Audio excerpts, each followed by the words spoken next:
সম্মানিত খামারি ও কৃষক ভাইরা, আপনারা যেখান থেকে আমার এই ভিডিওটি দেখতে পাচ্ছেন, আমি সবাইকে জানাই ঘাসের মেলা কৃষি খামারের পক্ষ থেকে আন্তরিক শুভেচ্ছা এবং অভিনন্দন।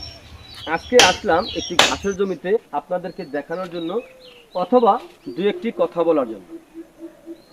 আমি আশা করি আপনারা আমার ভিডিওটি না টেনে সম্পূর্ণরূপে দেখবেন, তাহলে বুঝতে পারবেন ঘাস সম্বন্ধে দু একটি কথা বলবো। আমি যে জমিতে দাঁড়িয়ে আছি এটা হচ্ছে আমেরিকান গুয়াতিমালা হাইব্রিড ঘাসের জমি।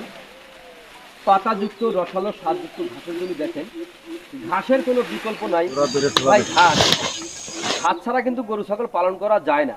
তো আপনারা যদি গরু অথবা ছাগল পালন করতে চান তাহলে আগে ঘাস চাষ করবেন, অন্তত 2 থেকে 3 মাস আগে ঘাস চাষ করবেন। তারপরে আপনার খামারে গরু অথবা ছাগল, ভেড়া, মহিষ যেটাই আপনি পালন করতে পারবেন। ঘাসে খরচটা কম, দানাদারে খরচ অনেক বেশি।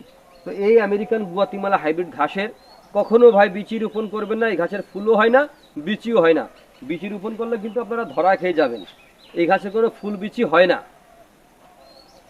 এই ঘাসের আপনার কাটিং থেকে হয়ে থাকে, এই যে এরকম কাটিং, এরকম কাটিং থেকে আপনার এই ঘাসটা কিন্তু হয়ে থাকে। এরকম 2টা গিটের কাটিং যদি আপনি রোপণ করেন তাহলে এত বড় বড় ঝোপালো ঘাস আপনার হবে। এই যে আমার জমিতে যেহেতু হয়েছে, আপনাদের জমিতে এরকম ঝোপালো ঘাস হবে ভাই। কারণ আমার জমিতে হয়েছে আপনার জমিতে হবে না ভাই, তেমন না।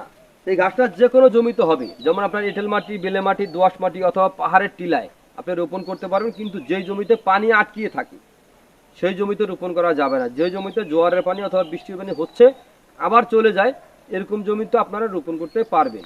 তো প্রিয় বন্ধুরা, আমি বলবো আপনারা যদি এই আমেরিকান গুয়াতিমালা হাইব্রিড ঘাসের যদি পরিপক্ক কাটিং অথবা মোটা সহ চারা যদি রোপণ করতে চান তাহলে আমার স্ক্রিনে দেওয়া নাম্বারে যোগাযোগ করবেন।